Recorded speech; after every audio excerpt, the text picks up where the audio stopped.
მოგესალმებით. მე გახლავართ საქართველოს ადვოკატთა ასოციაციის წევრი ადვოკატი დავით სანაძე.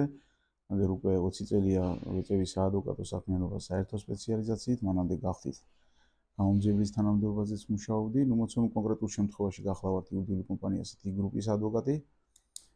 მინდა რომ ერთ-ერთ მნიშვნელოვან თემაზე ვისაუბრო ამჯერად, ეს გახლავთ მოწმის უფლებები, რაც გათვალისწინებულია საფრთხო კანონმდებლობით და როგორც პრაქტიკა აჩვენებს საზოგადოების არც თუ ისე ცოტა ნაწილმა არ იცის ამ უფლებებთან შესახებ და ეს ძალიან ბევრ ნებათაღელას იწვევს ხოლმე შემდგომ ეტაპებზე.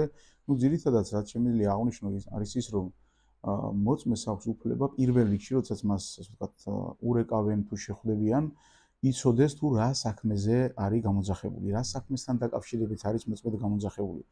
ასევე უნდა იცოდეს აუცილებლად ის, რომ ინფორმაციის მიწოდება მოწმის მხრიდან არის ნებაყოფლობითი. ეს არის მისი პროცესუალური და უფრო მეტიც კონსტიტუციური უფლება. ზოგს გონია ამგვარი მცდარი წარმოდგენა აქვს, რომ აი თუ ინფორმაციის მიწოდებაზე უარს ვეტყვი, ამის უფლება არ მაქვს, რომ ეს იმას ნიშნავს, რომ გამომძიებელს ვეწინააღმდეგები, პოლიციას პრობლემას უქმნი და ასე შემდეგ. ეს არ არის სწორი მიდგომა, ეს არის კონსტიტუციური ჩვეულებრივი საპროცესო უფლება, რომლის მიხედვითაც მას აქვს მარტივ ენაზე განუმარტოს ასე ვთქვათ გამომძიებელს ნებისმიერი სტრუქტურისას, რომ ის იყენებს უფლებას და არ აწვდის ინფორმაციას, ასე ვთქვათ, გამოძიებას. ეს არის მარტივად აღსაქმელი და გასაგები და ამაში ეჭვის შეტანის საფუძველი არ არსებობს. ეს ნამდვილად ასეა, ეს უნდა იცოდეს ყველამ. ეხლა გარდა ამისა, არის გამოძახების გარკვეული წესებიც, რა და ჩვენი კანონმდებლობა სხვათა შორის ესეთ უცნაური დათქმა არის ჩვენს საფრთხო კოდექსით, რომლის შესახებაც ბევრმა არ იცის. მაგალითად, საფრთხო კანონმდებლობით მოწმე ვალდებულია. და იქ ჩამონათვალში არის ასეთი, ასე ვთქვათ, ჩანაწერი, რომ გამოცხადდეს სასამართლოს გამოძახებით. ამას მინდა აუცილებლად ხაზი გაუსვა. ნახეთ, ჯერ ერთი ცივილიზებული ფორმაა, როდესაც გამომძიებელთან იბარებენ ადამიანს, რომ უწყება ჩაბარდეს მას, რა. პრაქტიკა ასე ამკვიდრებს, რომ უწყება უნდა ჩაბარდეს და გამოცხადდეს. ალბათ არაერთი სატელევიზიო ეთერითაც გვინახავს ჩვენ ბოლოდროინდელი, ასე ვთქვათ, განვითარებული მოვლენებიდან გამომდინარეც, რომ სახლში მიაკითხეს გამომძიებლებმა, პოლიციის თანამშრომლებმა და არის ესეთი განმარტება, რომ უნდა გამოცხადეთ, უნდა წამოყვეთ. ეს არის არასწორი მიდგომა. არავის არ აქვს უფლება იძულებით წაიყვანოს მოწმე სახლიდან, გარდა იმ შემთხვევაში, როდესაც იძულებით მოყვანის შესახებ სასამართლო გასცემს ნებართვას.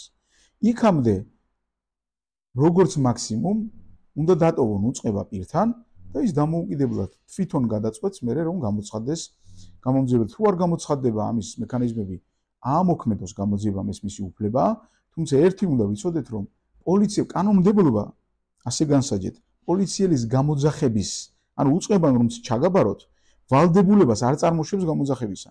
ჩანაწერი ჩვენი კანონმდებლობით ასეთია. კანონმდებლობა ამბობს, რომ ვალდებულია გამოცხადდეს სასამართლოს გამოძახებით.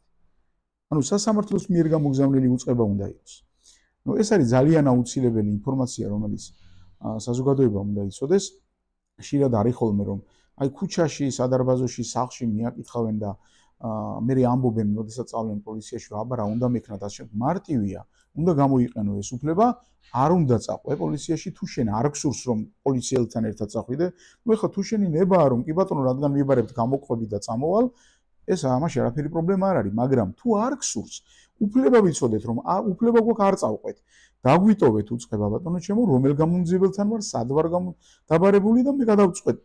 შევძლებ მოსვლას თუ არ შევძლებ და მე უკვე გამოძიებამ კანონმდებლობიდან გამომდინარე იმოქმედოს თუ არ გამოცხადდები რა რესურსი არსებობს.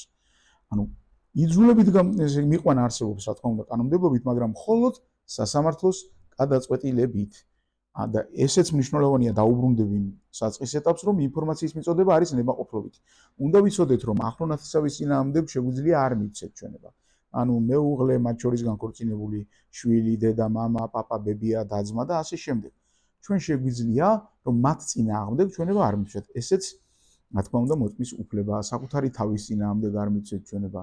ეხლა ესეთი რეგულაციები, რაც დაკავშირებულია, ვთქვათ, ვინ შეიძლება კიდე გათავისუფლდეს, ასე ვთქვათ, მოწმის პასუხისმგებლობის განუჩვენების მიცემისგან, ამაზე რა თქმა უნდა არსებობს პროცესუალური დათქმები და ბევრს არ გავაგრძელებ. მაგალითისთვის ვიტყვი, სასულიერო პირი შეიძლება გათავისუფლდეს, ვთქვათ, იმ საქმეზე ინფორმაციის მიწოდებისგან, რომელმაც მან იცის ახსარებით განდობის შემთხვევაში ან სხვა გვარადგანდობის შემთხვევაში ისე როგორც ჟურნალისტი თქვათ მოპოვებული ინფორმაციიდან გამომდინარე წყარო შეიძლება არ გასცეს და ასე შემდეგ უამრავი დათქმა არსებობს რაც ახლა ძალიან დიდ დროს წაიღებს ის ძირითადია ასე თქვათ აქცენტები რაზეც მინდოდა რომ ხაზი გამესვა არის პირველი ის რომ ნებაყოფლობითია ინფორმაციის მიწოდება მეორე ვალდებულება არსებობს მხოლოდ სასამართლოს გამოძახებისა და რა თქმა უნდა ამასთან მიმართებაში ჩვენ ნებაზია დამოკიდებული ხა გავყვებით პოლიციას გამოძახებისთანავე თქვათ მასთან ერთად წავალთ პოლიციაში თუ არ წავალთ ეს არის ჩვენი ნება ჩვენ მოვითხოვოთ ჩვენი უფლება ჩაგვაბარონ უწყება თუ გვაქვს ნება გამოვცხადებით თუ არა და სასამართლოს უწყებას უნდა დაველოდოთ